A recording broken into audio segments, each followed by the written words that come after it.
Twitter reports first ever quarterly profit of $91 million in Q4 2017, user base continues at 330 million. Twitter has revealed financial earnings for Q4 2017 and fiscal year 2017 results. The company has generated a total revenue of $732 million, an increase of 2% year-over-year. The company reports the quarterly GAAP net income at $91 million, with a GAAP net margin of 12% and GAAP diluted EPS of 12 cents. The company further reveals the quarterly non-GAAP net income at $141 million, or 19 cents per diluted share.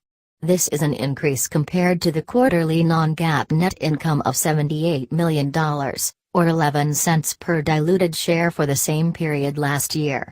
The adjusted EBITDA is $308 million or 42% of total revenue, again a solid jump compared to $215 million or 30% of total revenue for the same period last year. The company has generated a solid $2.4 billion in the fiscal year 2017, but it still is a 3% decrease as YI.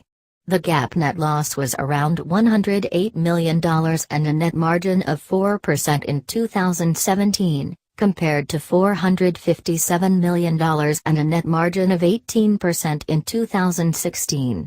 The adjusted EBITDA for the entire fiscal year 2017 was $863 million with a 35% margin compared to $751 million and 30% margin for the previous year.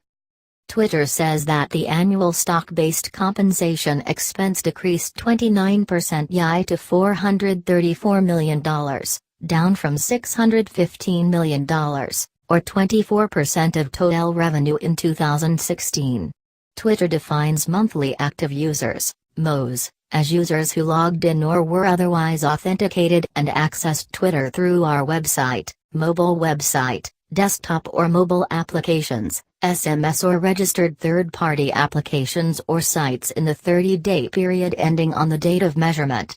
While the earnings have seen a slight growth, it is the user base that continues to stay static at 330 million in Q4 2017.